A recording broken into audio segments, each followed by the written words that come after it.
Hello and welcome to everyone on the one show that gives you the very best on varied topics of the financial and payment world.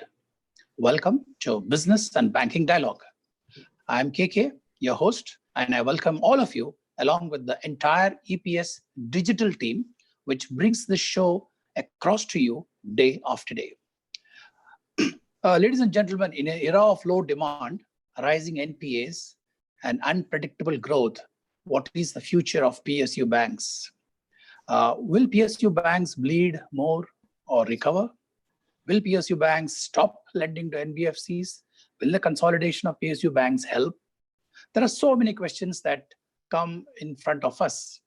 The questions are many, and our subject matter expert, Mr. Ganesh Kumar, will help us to bring clarity on the many issues choking the PSU business.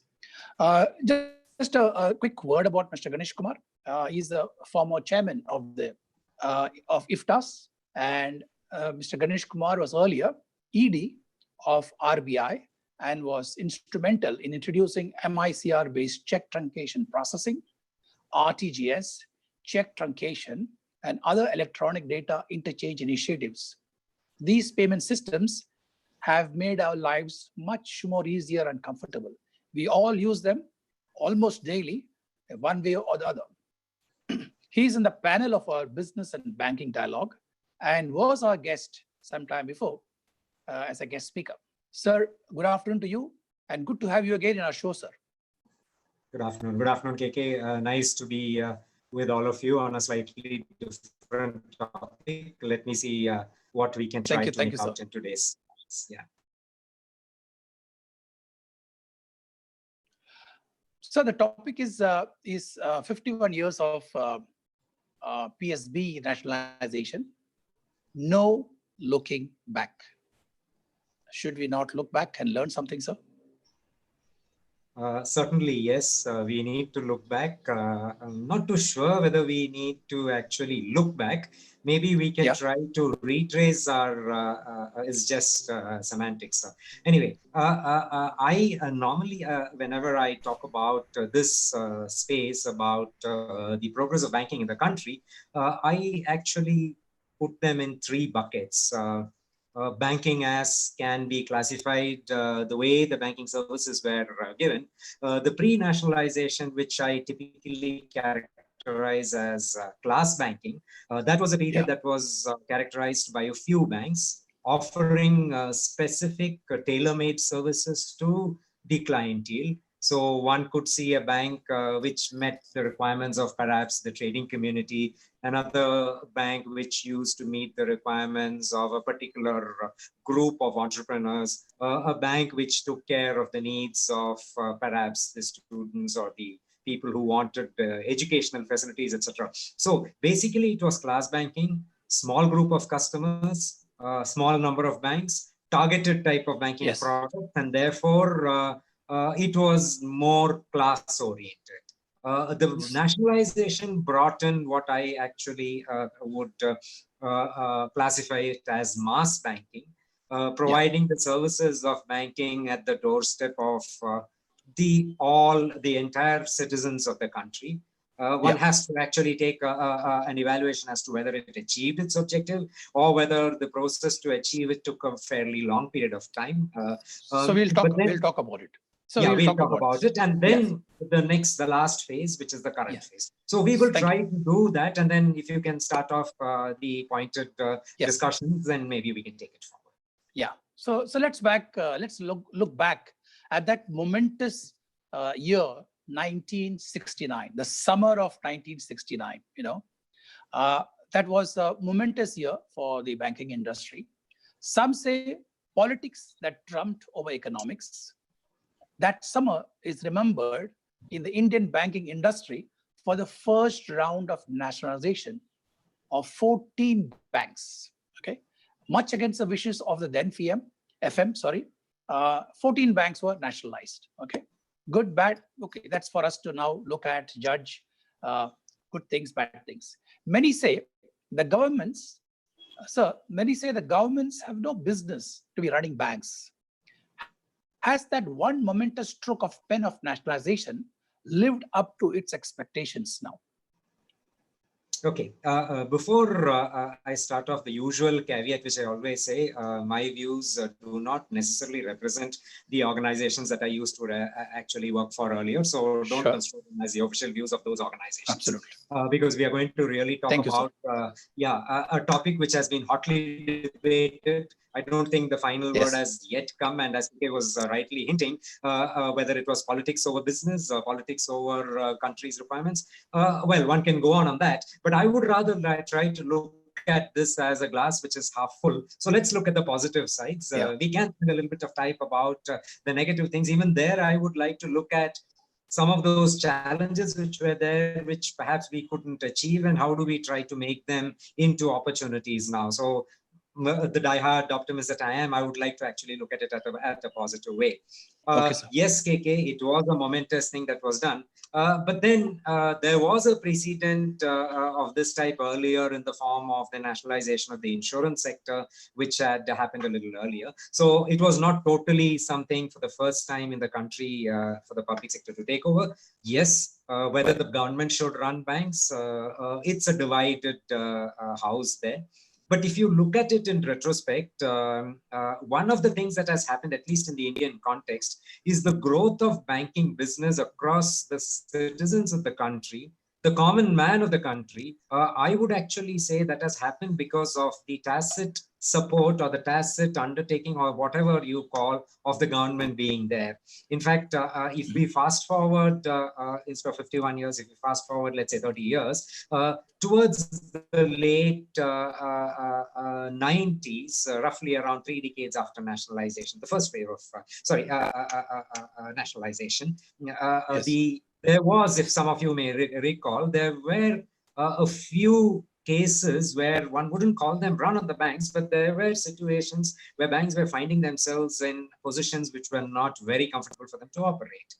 And that is where one of the biggest comforting factors that the citizens who had faith in the public sector banks, had faith that the government banks meant that their deposits were safe, really came into fore. So yes, there could have been certain opportunities which were missed because of the government running the banks, or there could have been certain challenges which the private sector or the existing owners would have done much better. But if one were to look at the journey, one would actually say that if there is public confidence in the banks today, a large chunk of that confidence owes its comfort to the fact that it is government owned. In fact, I remember 2 decades ago, before the liberalization actually happened, people never used to think that banks could even be private owned. Although there were a few private sector banks that were very small, and a few foreign banks as well. The name bank used to be synonymous with government owning. So that's how it used to be. But then again, that is for the common man. Insofar as corporate banking is concerned, insofar as term finance is concerned, insofar as large value credit dispersal is concerned, yes, there were quite a lot of gaps. There were many things that could have been done if the so-called government ownership was not there. Things could have been much better. Maybe we could have achieved the level of self-sufficiency insofar as credit dispersal is concerned for the businesses, for the industry, maybe much earlier. So I will just stop at it to say that it was a mixed bag. And just to put the record straight, not only was the summer of 69 there, but the autumn of 1982 was also there when a few more banks were again nationalized. So if the government was going ahead with nationalizing another set of banks, either it must have been due to political compulsions, or it must have been, one could look at it saying that the exercise was one which had brought in a lot of comfort for the government. Maybe the government felt that this is the right mode and they did it. But then again, fast forward now to today, and then now it's a question of consolidation and maybe going back to this. Business cycles are always like that, and therefore one has to work with them, and one has to see that whichever be the mode that it is there, if the objective of the purpose for which banks have been set have been achieved, then I would feel that it is actually a good thing. We'll talk more about it during the day. Yeah. Thank you, sir. It's that was a decision taken, and now we are like 10 decades after we are all intelligent once things have happened. So that was a decision taken at that moment of time by the government, good or bad, but that was the requirement of that particular day, perhaps. And so the decision was taken. And that has kind of changed the way we looked at banking as a service in this country. So today, we are almost 51 years, it's, 5 decades. When you reflect upon that momentous decision, what are your thoughts? Are we better off or worse off? Have we at all benefited with the objectives of that moment? Yes, KK. I would actually say that it'll be difficult to say the entire journey, whether it was better off or worse off. There were periods when it appeared to be better off. There were periods when it appeared to be worse off. But one thing is certain, if one were to look at the current scenario, and I'm talking about current scenario, let's say in the last 5 years, I'm not making any reference to some of the publications, some of the papers that have come recently or those which have been coming in the last, let's say, decade or so. But one of the factors that one need to actually accept nowadays is that maybe there has been quite a lot of developments, if I may use the word, which if these developments had not happened, maybe the banking sector would have been much better off. A case in point is about the health of the banks. If one were to look at and over a period of since the nationalization, there has also been a lot of importance given to banks worldwide, and the Bank for International Settlements, the Basel group, has also come out with a lot of requirements for banks. And for the time being, I'll just talk about the Basel requirements for capital adequacy, which is what gives confidence to both shareholders of banks as well as the clientele of banks and the government and the regulators as well. Our banks do not fare very well in that scale if one were to evaluate it against the capital requirements. Why has this happened? One of the reasons why it has happened is because banks were not necessarily run as pure business units, as pure business entities where profit, of course, would have been one of the objectives, but then they should have had strategic objectives that this is what we are going to do, let's say in the next 10 years, 5 years, 3 years, 1 year, and banks should have been allowed to be doing it. In fact, I would recall that most of what the banks did were based on decisions given by the government and to a large extent also supported by the regulator, because in India, unlike in some of the other countries in the world, the regulator also had a developmental role. So most of the public sector banks, now I'm using the word public sector banks, which were the banks that were owned by the government, were coming out and giving products and services to customers which were dictated, or I would say not dictated, but which the government felt was good for the country. It was not that the managements of the banks alone could see that it was good. Some of these have proven to be in hindsight good, but there have been many which have not been so good for the banks as financial institutions as well. So there have been periods when banks have not lived up to the expectations. There have been periods when if banks have been real commercial entities, real commercial financial institutions like the rest of the world, then the spread of banking, the way it has happened in the country, would not have happened. So to that extent, it has achieved the objective. Inclusion, although we talk about financial inclusion as something which has happened in the recent past, the seeds for financial inclusion were sown many, many years earlier.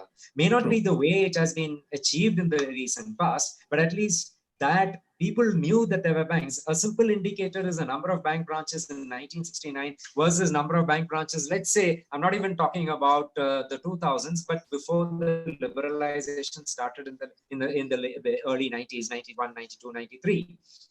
The number of branches is if that were an indicator, the spread of banking across the length and the breadth of the country was something which has really been the benefit of nationalization. But having said all this, one of the biggest benefits of nationalization was that the government could do its entire business through its own banks. Now, again, whether it is good, bad, today in hindsight, maybe that was not good. But at that point of time, to see that the government's benefit transfers to those days, it was not the benefit transfer like it was today, but at least moving across funds across the length and breadth of the country.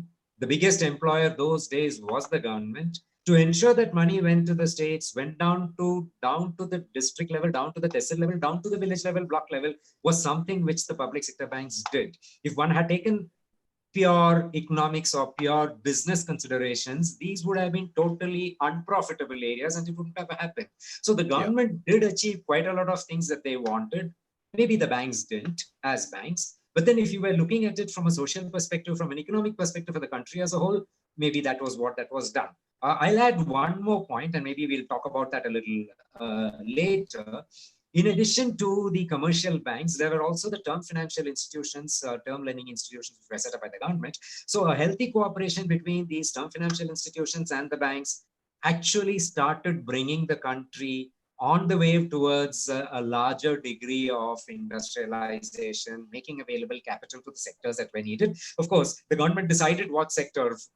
One period of time, it decided that agriculture was the priority. It gave a lot of funds to the sugar sector. Some of the other sectors really cried. They did get affected. By the time that was set right, too much of damage had happened. So there were these ups and downs. But overall, if one were to look at it, if today we have a scenario where post-COVID we are able to have smooth and safe banking operations, I would actually say some amount of credit to that is thanks to the nationalization that had actually been done.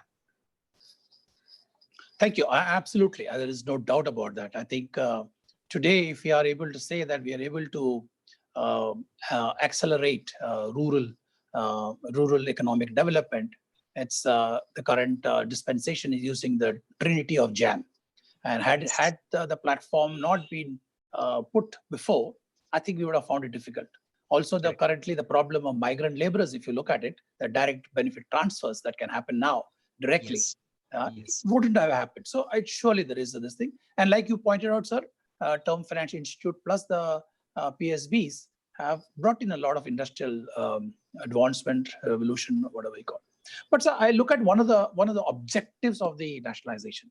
That was the expansion of branches in rural areas, and it was noteworthy. You know, the figure rose from 8,261 in 1969 to whooping 65,521 in 2000. However, as the shareholder, the government made a negative return on the investment because it was no returns happening. So at this point of time, PJ Naik committee said it would be better if government banks are bought under the Companies Act.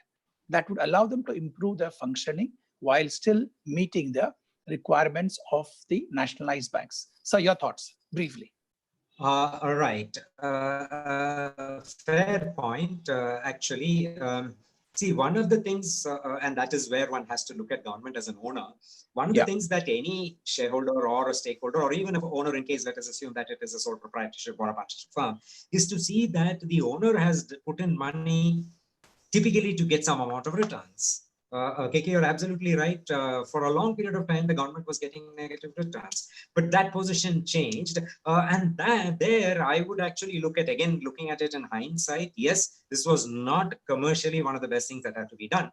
But then it brought in something which today we can call it as an infrastructural availability. That bank, you're absolutely very right, the Jam Trinity, if one had gone in purely on commercial considerations, the amount of money that was spent in to bring in a whole lot of population into the ambit of banking, with average balances being very low, average revenues being sometimes most of the times being negative, this wouldn't have taken off. So if one were to look at, and I will give a small example, roadways or railways are typically the means through which development happens in the hinterland. So if a road is built or if a railway line is put, there are huge costs. These costs are not amortized over a short period of time. They're typically long-term investments where the returns come very late, if at all they come. For a long period of time, the returns will be negative. But then there is socio-economic development of the areas around the railways or the roadways. So I would look at it that way, saying that the banks really did bring in an infrastructural requirement which was there. And since you spoke about the rural penetration, KK, you would recall that prior to the advent of large branches in the country, most of the rural population, why rural? I would even say even in the urban areas, even in the cities, a lot of credit requirements of individuals and small businesses, small industries was actually met by the informal sector, typically by the money lender. And the interest rates were typically usurious. It used to be rates And if you talk of a small vendor who was selling vegetables, the interest rate used to be something like 1 rupee per day. Now, 1 rupee per day translates to 365%. Nobody can afford to actually pay that amount of money. Or if they are able to make that amount of payment in interest, then it means that the margins that are being made are very high, which means ultimately the end user or customer is actually paying. Ultimately, he's the one who's paying, and therefore it is very high. So we could actually successfully, and I wouldn't say 100% success, to a large extent, bring out people from the clutches of the money lenders, for whom really social requirements were not one of the most important things, but they did actually play an important role. And from there on, we moved over. Now, while we talk about bank nationalization, one of the other things that the bank nationalization spawned off was also the movement of the cooperative banks, although that was not something which was part of the nationalization. And in India, especially many states, the cooperative movement is a very, very strong one. And the advent of cooperative banks, yes, there were a lot of problems in the regulation of cooperative banks, the failures that have happened in the cooperative banks. There are certain things which are moving now in the right direction. But the point is that banking as a concept got to fillip to the common man only after nationalization. To that extent, nationalization really did bring a benefit. But to answer your specific concern about the return that had happened to the owner, to the government, yes, if it were anybody else who had taken over this conglomeration, they would have given it up many, many years ago. But one of the things that, as I made a mention earlier, was that the government was also making use of the banks to do its own delivery of services, which typically doesn't or is not reflected anywhere in the form of either the money or invisible that the government has earned. So net, if one were to look at it, I wouldn't say that it is from a purely socio-economic perspective a bad decision. Maybe from a business or a commercial perspective, much better things could have been done. So once the government recognized that and the liberalization started and the sector was opened up, there was an awakening from the government side to say that, look, banks will also have to be self-sufficient, and not only self-sufficient, they have to actually contribute to the government as the owner as well. And I don't know, a few of the people who headed the public sector banks towards the recent past were even saying that the government is fixing stiff targets to say this much of money has to be given. So from one side where it was totally looking at government for financial support, to the other side where the banks did start supporting the government as well. So it's one would say it was actually a kaleidoscope. It moved up and down, up and down. But today, I think after all the experiments, the trials, the various cycles that I've gone through, today I think we are more or less on firm ground. The government is fairly clear that although it is the owner, it will not do the type of micromanagement that it did earlier. It will run it as a professional entity. That's what they say. We'll have to wait and see how it will happen. And that banks will be able to really compete. And that is what is the direction which is actually moving over towards the consolidation phase in terms of smaller number of banks as well now. Thank you, sir. Yeah. So, ladies and gentlemen, this is a subject which is debatable. This is a subject of good interest to a lot of people, and everybody have their thoughts on this one. There's nothing like right or wrong. Could be a debate on this. So I'm sure many of you must be already thinking, why not this way, why not that way? Instead of thinking, put your questions down, put it in the Q&A box and like a chat, and I will take it across to Mr. Ganesh Kumar, and he's a subject matter expert. He will give his opinion, which of course is his personal opinion, and that way this debate gets much better value when you participate. So please put in your questions as early as possible, so that I can get it across to Mr. Ganesh Kumar. You can also ask a question directly, and this is available across the EPS channel, Facebook, Twitter, LinkedIn, and YouTube. So we talked about the era gone by, the 1969s, and the objectives of that nationalization, etc. So now let's come to the current year, or the current period. So in August, the government unveiled a plan to merge 10 public sector banks into 4, reducing the number of state-owned banks from 18 to 12, in a bid to create the big next generation financial institutions with stronger balance sheet and bigger risk appetite. But each of the banks have been plagued with a lot of NPAs and bad loans and many other issues. So what are your recommendations so that the sum total of non-performing assets does not adversely impact the growth, profitability, and capital adequacy levels of the public sector banks? Okay. Actually, a very topical point for debate. A lot has been written and is continuing to be written about this and also discussed in various fora. Just to again retrace a little back, yes, the momentum to actually consolidate the banks and have a small number, 12 now, and the latest is that there should be only 4, really did not start last year. In fact, this has been in the works for about a decade. But it's been coming off and on and going off, but the government really swung it into action and started the real process last year. It has happened. Let me again, I'll try to sum it up in 5 points, which I will come to a little later after a few seconds. But let me just go back. One of the challenges that we faced, let's say a decade or 15 years earlier, I still remember when we used to have a lot of interactions with the chairman of the banks, with the industry from the Reserve Bank side, and generally as from the chambers of commerce, etc. That was the period when India was actually opening up. India was growing. The credit requirements or the liquidity requirements was growing high and high. It was becoming difficult given that banks had to follow certain prudential requirements given by the regulator, given by their own boards, and to follow international best practices. It was becoming difficult for a particular bank to take care of the requirements of a particular conglomerate or a particular business entity. In fact, many times in the past, there have been concerns raised by the business houses, and I'm taking business houses now because their requirements for credit were pretty large, saying that it's becoming difficult for us to do dealing with just one bank. And there have been many cases when some of the international banks used to come in and step in and say, we are large enough, we can take care of the exposure that is going to be for one large conglomerate or a corporate house in India, and they used to get an upper hand. Now, the challenge it's not that whether credit comes from outside or from inside. Ultimately, it could also be looked at as foreign exchange coming into the country if it is of long-term duration. But the challenge there was on the existence or the survival of the current banks in India if there's an onslaught of cheaper credit flow available from alternate channels. This was also a phase when the larger entities began to become what today we call as too big to fail. Now, if an entity is too big to fail, there are risk factors.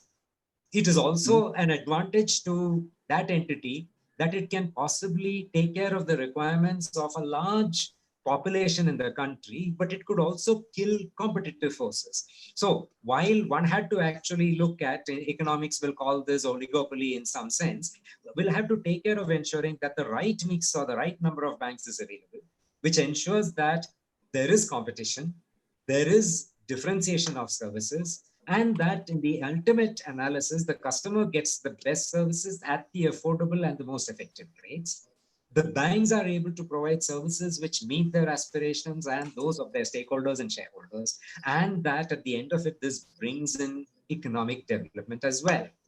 So from that perspective, and to compete, the other portion is to compete with international banks as well. Although we had in India, the single largest bank having the largest number of branches in the country, which was higher than any other bank in the world. But in terms of business turnover, in terms of being competing with the rest of the international banks, we were not in a position to do it. So one of the biggest advantages of consolidating the banks into a smaller number will be the advantage of, as you rightly hinted, a large balance sheet size, and a bigger balance sheet size obviously makes the bank better poised, better positioned to actually have competition, not only within the country, but even internationally, if and when and whenever required. So that is one thing that has happened.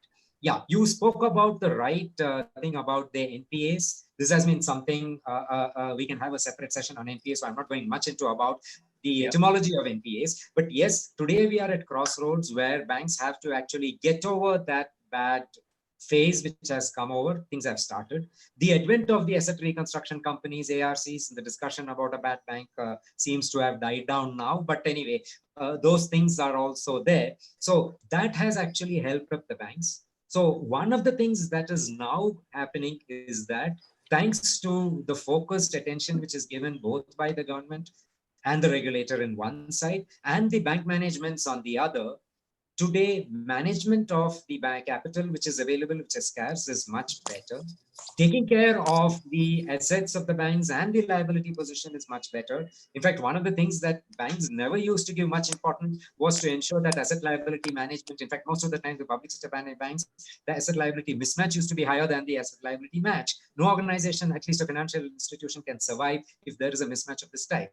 So all that is behind us. So I would, as I said, classify this under 5 categories. The first one, yes, if the number of banks is going to be less, the control, management, and all other things relating to actually managing entities becomes relatively easier.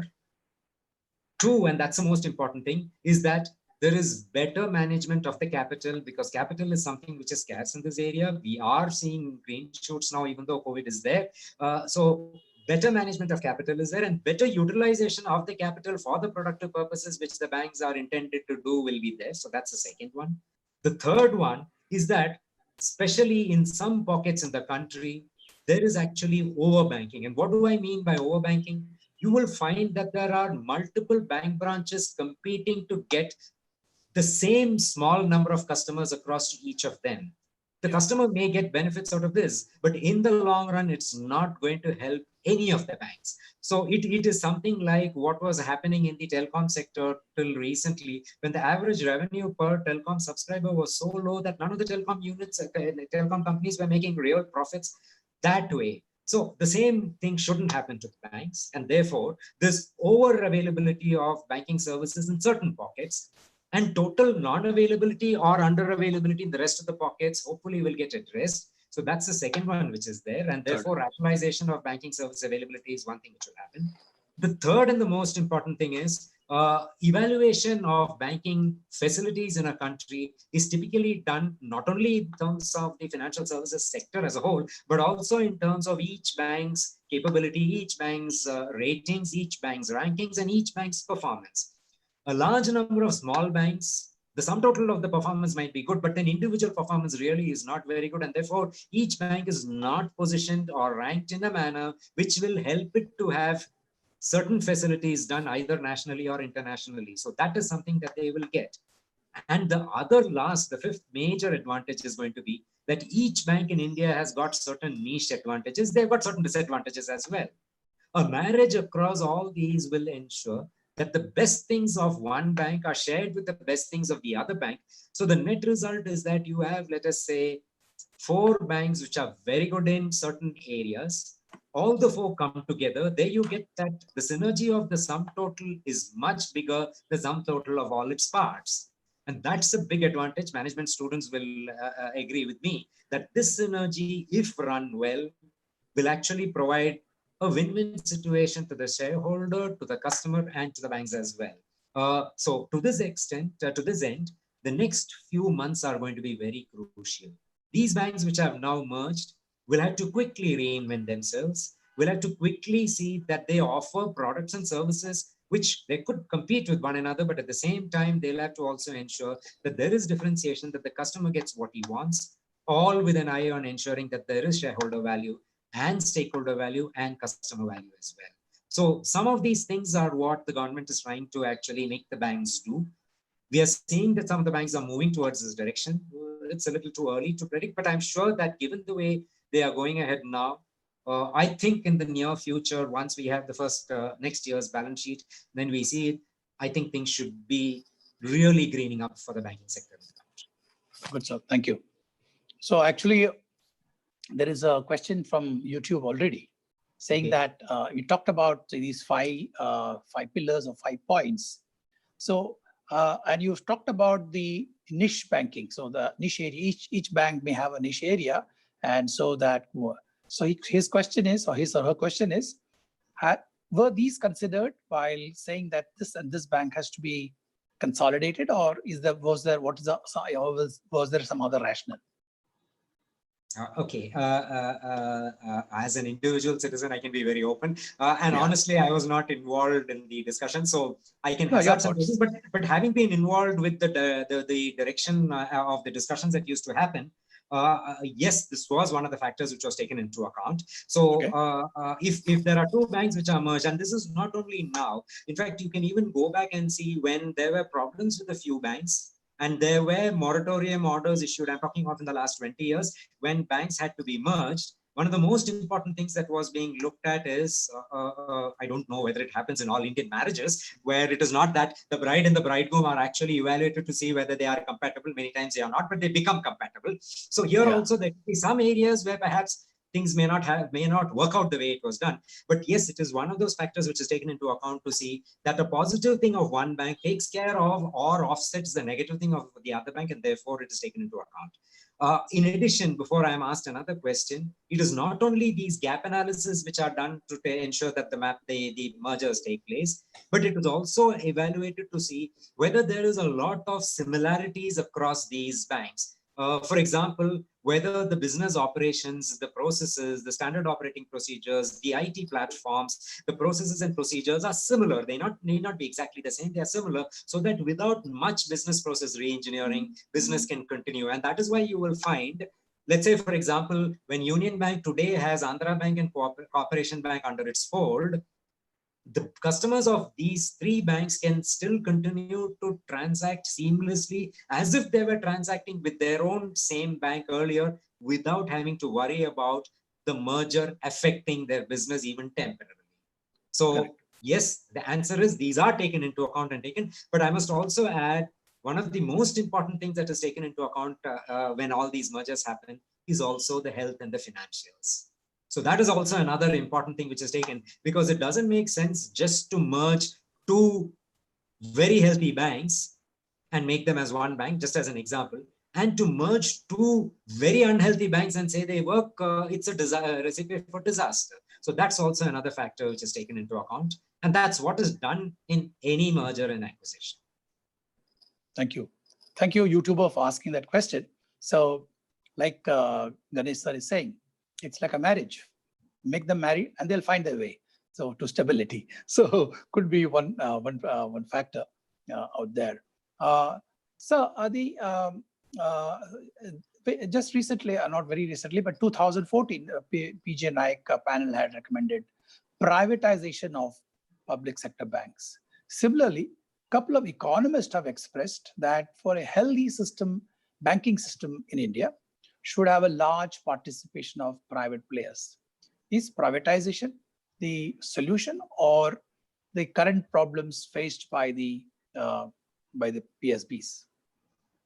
Okay, actually, you're right, KK. In 2014, the PJ committee did recommend about the need for having more private sector participation in the banking sector. In fact, I would actually try to go a little back. When in 1991-92, when the liberalization started, that was the phase when the privatization for the banking sector really started. What the PJ committee gave was actually reinforced that and said there is more fillip which is required. So yes, you're right. You're absolutely very right when you said that a couple of economists, in fact, more of them have actually recommended that that is what should happen. And that has been also one of the approaches which has been followed for quite some time. But one must also actually look into or take into account the experiences. One should also see, subsequent to the liberalization that happened and when new private sector banks came in, there were also, unfortunately, some failures. One could analyze as to why the failures happened, but then the failures actually brought in a stress on the banking sector. And in order to ensure that the failure does not impact the depositor, which means that the faith of the depositor in the banking system is not eroded, it became a responsibility of the regulator to ensure that the depositor interest is protected. That's there as one of the things required by the RBI under the RBI Act as well. And if that had to be protected and also ensured that the failing institution really did not create any ripples, typically what one had to do was to see that it was merged or taken over, or there was some amalgamation across an entity which had the capability to absorb whatever be the negative aspects of that earlier entity. So our experience has been a mixed bag. Privatization has really brought in a lot of benefits. In fact, today, compared to the type of service levels that were there in the banking sector 2 decades ago, the competitive forces of privatization really brought in that advantage. The amount of technology which has been now being implemented in the banking sector today, I must say that amongst the countries in the world, we are perhaps leader numero uno in terms of technology use in the banking sector, thanks to all my banker friends who have contributed to this. So that is something that has happened. The fillip came in from the private sector banks, which started off, again, forced by the regulator on a completely technology platform. So that brought in new type of product services, which today has made the challenges out of COVID really not seem so difficult for the banking sector at least. So there have been advantages on account of privatization. It has brought in a lot of competition. Therefore, there has been increase in the number of, in the type and in the number of products and services given by the banks, even though you say they are public sector banks and where decision taking or decision making is not the way it should happen. But still, one would actually look at, if you look back, you would say that there has been substantial amount of benefit out of the influx of private sector banking. But as you rightly indicated, there have also been challenges on account of private sector banks. It could be the board level activities, it could be the management, it could be the way they have been doing some portions of the business, and typically mostly related to the credit portfolio. There have been certain challenges. So in a way, I actually look at it again, that also in a positive way, because we have learned a lot from what happens if there is only pure commercial considerations taken into account, which is what any private individual putting money will actually look at. So today, I think the banking sector in general, the government and the regulator in particular, are more wiser in terms of saying what should be the risk control measures, what should be the approach that should be given to banking. And today, I think the realization is that there is need for privatization. Yes, there we need to take the recommendations of the NAI committee and the other recommendations and approaches which have been happening in the recent past forward.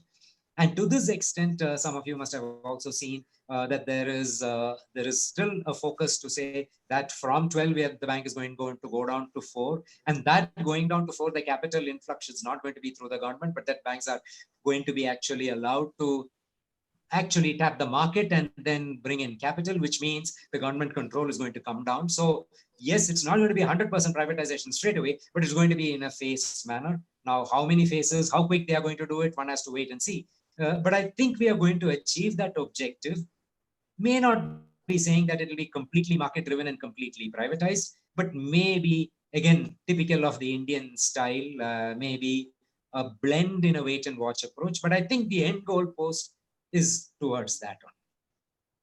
Okay, so you, in some way, you're saying that the NAIC committee recommendation on privatization is being adopted. How much, what is the degree of adoption? That only time will tell.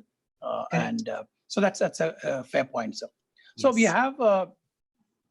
we have with us Mr. Prabhakar Kaza, who's in London. Good morning to you, Prabhakar. He's a counselor and ex-SBI London CEO. So he has an observation to make here, and he is like stoutly defending the public sector bank, rightly so. Absolutely. Once an SBI, always an SBI, certainly. No doubt about that. And don't get me wrong, before Prabhakar talks, I'm in no way trying to say that the public sector has not delivered. In fact, today, again, I just made a reference to 15 years ago or 20 years ago when there was a problem with a few private sector banks. I still recall, and I think I made this in one of my earlier talks, that one of the top companies in the country took out a deposit from a top public sector bank and put it in SBI only, saying that I have more trust in a public sector bank. Anyway, over to Prabhakar. Okay, so his question, not a question, it's an observation that he's making. So he says, to all doubting Thomases of nationalization of Indian banks, only one question can be asked. Please name a couple of private banks which have regulatory compliance and have been successful in socio-economical services. While a few private banks did start with a big fanfare, they went up in smoke. Others spent a lot on public relations and nothing substantial. So he, according to him, the Indian government may not historically be given marks with distinction, but certainly successful by any standard. That is Mr. Kaza, Prabhakar Kaza, all the way from London. Thank you, sir. Thank you for being in our show. It adds great value to us. We move on, Ganesh sir. Sir, meaningful governance. Just 1 minute. I do agree. In fact, one of the things that I think, taking off from what Prabhakar said, see, in India, many areas, and I'm not talking only about banks, I made a mention about roads, many areas do require governmental or public sector support. In fact, today, if India's infrastructure, all of us agree that infrastructure, we need to have many more miles to actually go. But whatever we have today, if that is the level at which it is today, one should give the credit to the public sector. Maybe it has not met the final expectation. Maybe the methods can be actually debated as to they could have done much better, but one should credit that. So I do agree with Prabhakar on that and say, yes, certainly they have done. Not only they have done remarkably well. Given the fact that there were fortuitous circumstances under which they were working, I would say that they have really done well.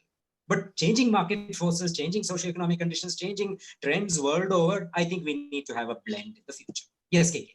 Yes, I think there's another observation that has come from Mr. Anonymous. He says that of late 15, 20 years in the PSB have actually been hauled up for the loss they have faced in lending to corporate sector, and that too at commercial risk-based rates. Had they not lent to infra and large projects, who would have done it? Since the demise of TFL, private banks shy away from this. So, he's adding a point that because of private sector, we have been able to execute a lot many infra and large projects. Could be in some way true also. So let's move on, sir. This is, this observations and comments and questions. Please keep it coming. We already have a few. So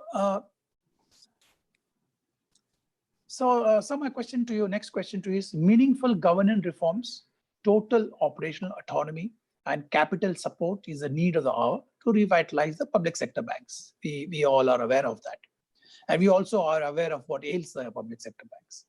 What are your recommendations in each of these areas? That is reforms, operation autonomy, and capital. Okay, very topical points, and I will start off from the mid and then address the other two areas. Operational autonomy. I am reminded of Dr. Y.V. Reddy, who was the governor of the Reserve Bank of India. He was known to be a very witty person with the journalists, but used to make his point. And he had enough experience in the government as well. And I recall in one of the discussions with the press, I was present at that point of time. One of the persons was just trying to tell what is the autonomy that the Reserve Bank actually faces. So in fact, that came the reply from Dr. Reddy. He didn't even think a second about it. He said, oh, we have total autonomy. And I must tell you that I have the full autonomy to do what I want, and I've just got the permission from the FM to say so. So that's exactly what he tried to say. So coming back to that, yes, total autonomy. Again, let me actually put one point which I think is close to the heart of a lot of people. The CVC, or the Chief Vigilance Commission guidelines, as they call, for procurement. Every public sector bank cries for, saying that CVC guidelines, I'm not talking of now, but at least a little earlier, makes us difficult to do procurement the way we need to do. And the private sector just gets whatever they want without having to follow these norms. And therefore, they have one step ahead. And this has happened in many other sectors, including the telecom sector as well. I have had a lot of close associates in the private sector as well. And their response used to be to this, to saying that, look, at least you have the CVC guidelines and your boss knows that you're following those guidelines. My boss, who is just a private sector guy, doesn't know how I am doing the procurement. And one fine day, somebody tells him that this guy got some kickback or did favored a particular vendor against the other. I lose my job. The project gets half done. And there is nothing to actually cross-refer back and say, this is how the company should have done the procurement or not. So this is actually a double-edged sword. If you say that there is total autonomy, now total autonomy comes with functional responsibility as well. It's like, again, in the case of management, everybody is taught that you just cannot have accountability without responsibility or responsibility without accountability. So operational autonomy is something which is necessary. I think in the last few years, it is happening. I've had interactions with the heads of many public sector banks in the recent past. Things have changed substantially. I don't think anybody will be able to actually do a banking transaction like what happened many years ago. Somebody asked for a check to be paid over phone and a huge amount of money was paid over phone. People will today laugh and say, how do you make a payment over an email or a phone or a direction? So yes, the autonomy was not there earlier. Today it is there. And that gives me a lot of confidence that, because of two reasons. One, the people who did not give autonomy now find that giving the autonomy makes them free of the responsibility which they had. The people who are now getting the autonomy now know that with the responsibility, they are able to do better things. And that gives them a lot of satisfaction to do more and then reach much higher pinnacles. This combination gives me confidence, and I look forward that one, there will be functional autonomy which will be given, but more importantly, the banks will take over the autonomy on themselves and it will happen. So I think if you look at, let's say, another couple of years from now on, nobody will talk about this particular aspect at all because banks will be functionally, operationally autonomous. So that's the first one. The second one is on governance and the capital requirements. Things are brightening up from the governance, on the governance perspective. I wouldn't say it's been completely changed because some of the old habits died hard. I'm not trying to rationalize anything, but if you look at the governance structure in many of the banks, there's a lot of improvement. I'm talking about the public sector banks, there's a lot of improvement. It should not also be belittled that we need to also do quite a lot of things from the governance perspective of private sector banks as well. So cutting across this differentiation, I think governance, a lot of importance need to be ascribed, and I think things are moving. As far as capital is concerned, there are challenges in this area.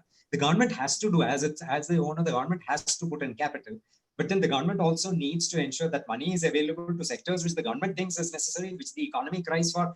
This year has been a very tough year. COVID has brought in a whole lot of expenses which nobody would have budgeted for. Providing capital to banks may not be one of the priority areas, but I look at it as a positive thing, because if this is a compulsion and the government doesn't have funds and they say go to the market and tap it, that's the first step towards privatization. And that's the step. And once a private person is there, the shareholder is there, he's going to extract his pound of flesh and say, look, give functional autonomy to the banks, give them the capability to run the managements in a professional way, have a good level of governance, ask for accountability, provide for results, and see to it that banks become a vibrant sector. So I think the question has the answer. It's only a question of a cycle and how quickly the cycle gets resolved. Thank you.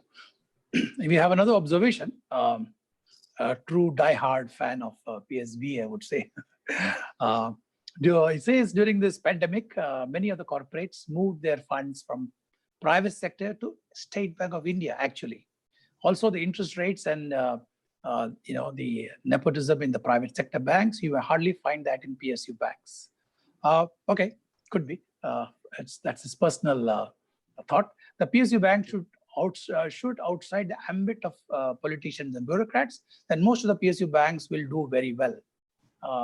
He also goes on to add that most of the private banks have a large senior management from PSU banks and not the other way around. It's a recognition that and remuneration that makes the PSU banks less excited. That's his observation. Thank you, whoever it is. So one more question that has come to me, and that's I find it very interesting. It says, once in a £1 million, we talked about privatization. So once in a £1 million gorilla in his own way, IDBI Bank now looks like a pygmy. What the government has done to dilute its shares with the pygmy may well become a signboard for the future of some state-run banks. Your thoughts? I hope this is not a premonition or an astrological prediction, and I don't think it should happen. Okay. Let me take first the current sign of thinking, especially in the advanced economies, where they say, market forces say that whoever is capable of running his business or a business should be in that, and those who cannot run it should exit that business.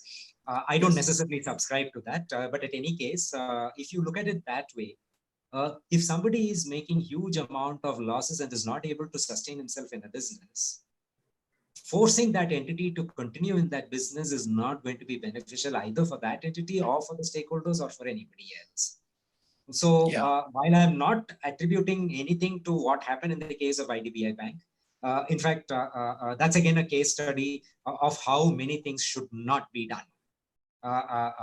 In fact, started off as a bank, as a term lending institution, became a commercial bank, went back as a term lending institution, many things, which is not the way. Again, in hindsight, one can actually make many recommendations. But one thing which again I feel, and I cannot prove anything right now, is that I don't think an encore or a repeat of IDBI Bank will happen to the rest of the state banks, state-run banks. One of the things, however, I should say may happen is that as far as, and I made a mention about that earlier, if there is competition amongst, let's say, let's assume, and I made that example, there is a bank which has now merged, a big bank out of merger of 3 small banks. Let's say that in the same road, there are 2 branches of that bank, one which was an erstwhile different bank and this bank. It could quite possibly happen, because otherwise it will result in actually cannibalization, eating into the deposits of the same. So it could well happen that one of these branches may be closed physically, but it doesn't mean that the business is going to go away. So one of the things which is where I said that banks will have to reinvent, they'll have to reposition themselves after this merger. Quickly, they'll have to ensure, because see, a lot of customers are waiting and watching. These people cannot wait for a long period of time. I'm glad to see that some banks have, I can tell you, see, at my personal level, I do have a lot of faith in the public sector banks, and the observations that you made earlier by a few people, I also agree to some of those points that I have made, that have been made by them. I'm now finding that the type of service, the type of reach outs which are happening from some of the public sector banks is something which have never ever happened from the public sector banks earlier. True, very true. The type of, and to answer the other point, the type of remuneration that is being given to certain specialists in public sector banks is also undergoing a drastic change. I know of certain cases of some specified people in public sector banks getting more salary than his counterparts in that same scale as well. So things are changing. To a small extent, yes, there will be some amount of death which will happen. It is like, see, since I was associated with the IT world earlier, I used to tell my trade union friends all along, please don't raise your flag and say, I won't do a piece of work because you will go into oblivion. I used to talk to this about the stenographers and said that you are one group who will just vanish. Because people, and today, if you look at it, all of us have become stenographers. In fact, none of us is stenographer any longer. The intelligent IT device has become a stenographic device. The earlier stenographers who knew Pitman and shorthand are no longer there. So the same way, some type of banking services which was being done by a group of people in a bank, they will vanish. That vanishing not only because of consolidation of these banks, but that is because the way banking is transforming, the way because business consolidation is also happening. I remember, I'll take half a minute and close up. I remember 10 years ago, people used to debate and say, is there a need for physical branches at all? Virtual banking will take over. I used to say at that point of time, and I say even today, that in the Indian ethos, virtual banking will not completely replace physical banking. We need physical banks. The same way, but however, some of the things which banks do today will change. And some of the things will result in some of the products and services which banks go dying away. That may result in some downsizing of banks, but it does not, and I repeat, it will not mean the complete extinction of small banks at all, or some services in the banks as well. I am not a soothsayer, but I think that is what will happen. So we'll have to wait for maybe a couple of years to actually see how this will happen. Thank you, sir. So can we take a direct question? Sure. Okay, Tyag, can you please unmute and ask the question? Good afternoon, sir. Nice to see you back on the APS platform BBD. A quick question, sir. The background is sometime back, there is a research paper on differentiated banks. And when I was talking this subject to some of the bankers, they just chimed it off and said, this will never happen. But to the surprise of the entire banking and to the industries in general, the former governor gave with the on-tap license of giving 12 payment banks license and 12 small banks license on tap. Some of the bank licenses are also been surrendered, and some of the banks are doing very well. So what is your take? Should the regulator look at the experimentation, I can say, of more regulated banks? And what is your take and views on this? Okay. You made a point, the regulator has to regulate. He need not decide on how it has to happen. But then again, as I said earlier, in the developmental role that the regulator has in India, he has to do it. See, I do agree with about your observation about differentiated banks. My take on this is slightly, you're right on the right track, but a slight deviation I would like to make. The differentiation is not based on what the banks are capable of offering or what the shareholders or owners of the banks would like to offer. The differentiation is what the community needs or what the country needs. And you're actually very right. When the need for more payment services specifically operated by banks which concentrate on that area rather than on a general bank which also has payment services, that was felt as a need.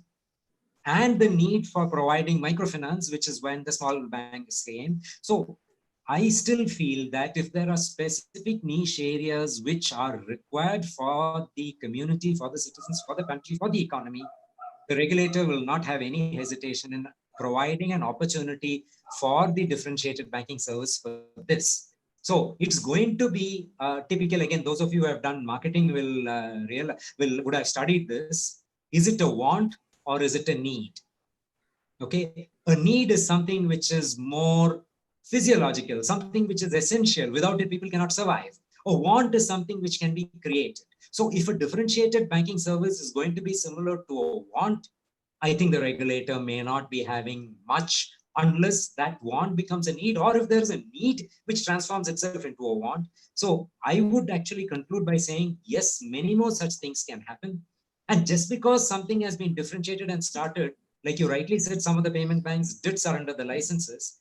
If the want or if the need doesn't really come to the level of expectation that was there, then I think the regulator or the participants will have no qualm in saying or hesitation in saying, look, we tried, this is the level up to which it is there, saturation has reached, so let's exit and go to another area. So there will be niche areas which will come in, there will be niche services which will be given, and I envisage two types of, one, specified niche type of differentiated banks, but I would also think that existing banks will carve out verticals which will also take care of these specific niches as well. So both these will happen is what I think will happen.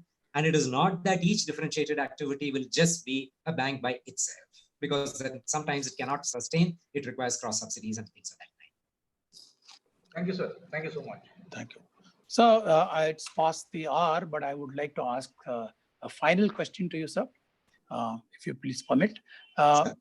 So, at the end, we have many questions. So we don't have time to ask many more, but how can we be in the league of top 10 banks of the world?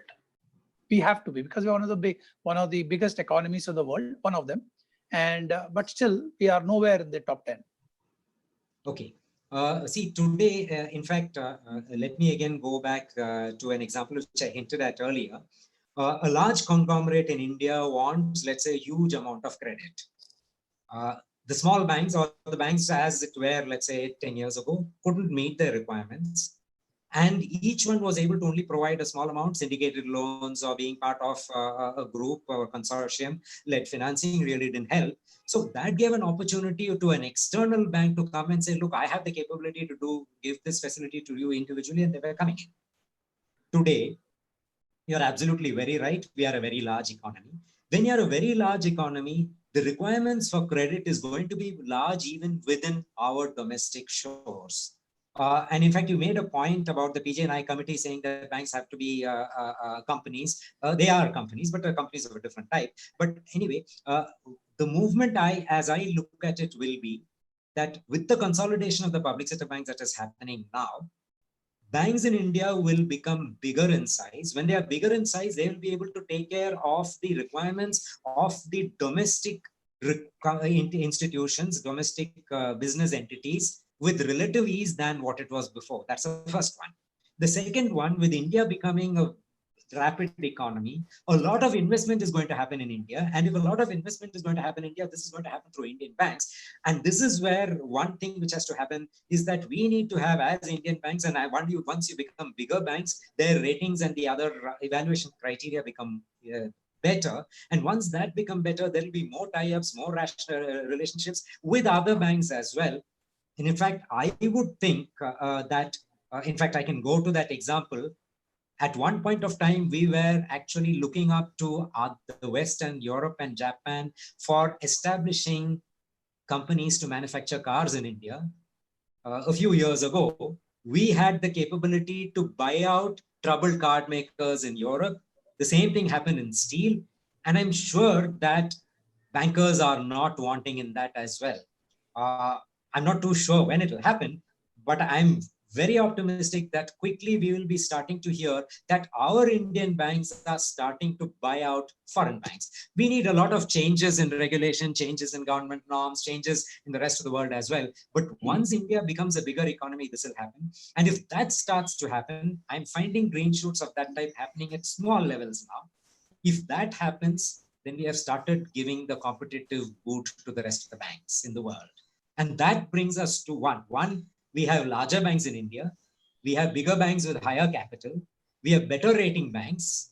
And if we have these three, and we also have capabilities to deal with customers who have, let's say, presence in India, but also have relationships required in the rest of the world, our banks will be able to provide the services. And therefore, we can give a run to the biggest of the banks. I won't be surprised that today, just for argument's sake, if JP Morgan or HSBC comes and says that we would like to do anything in India and we don't need to worry, I'm sure, just to take Prabhakar's view, maybe State Bank of India will come and say, look, I don't have to worry if, let's say, Exxon wants a credit line in US. We may very well reach that. I hope we reach that. That's a dream that I have, and I'm sure we'll reach that. Thank you, sir. Ladies and gentlemen, this has been 1 hour of great discussion. It's debatable. I mean, this topic is such that it is debatable. Everybody will have his own views on this matter. So there's no doubt that the PSB banks nationalization there has been goods and bads about it. But once, if you look at the goods, definitely it has paved the way for setting up the platform of the JAM Trinity, that is Jan Dhan, Aadhaar, and mobile. That has really penetrated into the rural economy in a big time. Today, for the migrant laborers, we have been able to do a lot of fund transfer. It's purely because of the public sector banks being there in every nook and corner. And that platform has been given. Plus the trade, like Ganesh sir said, Term Finance Institute and the public sector banks have brought in a lot of industrialization. They have helped them out.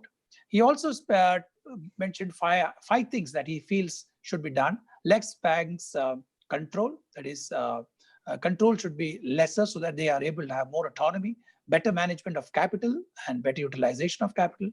Over banking in a street is going to be a big problem. The evaluation of banks and availability of ratings and performances. He talked about niche bank, and I think that's very important. Niche bank and giving new license to niche bank with a differentiated kind of quality of services and kinds of products they would give would definitely add a lot. Will take us perhaps in the next level or the next orbit, as some would want to say.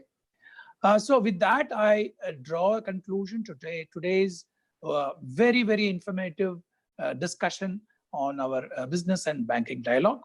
Tomorrow, we have a very special guest Mr. D.K. Mittal, who was a former Financial Services Secretary, Government of India. He is going to be the speaker. He is going to be our guest. So please, participants, don't miss this lecture dialogue tomorrow. The topic of discussion is going to be electronic payment system, something Ganesh sir also loves, and way ahead for India, looking forward. So I look forward to your participation there. And I thank heartily Mr. Ganesh Kumar, Ganesh sir as I call him. Sir, again, a great dialogue with you. Great to have you with us, and look forward to meeting you at some other show. Thank you very much for your time, and have a nice day, sir. Okay, thank you, KK, and thanks to all the participants for making this very lively. Look forward to meeting you all soon. Thank you. Thank you.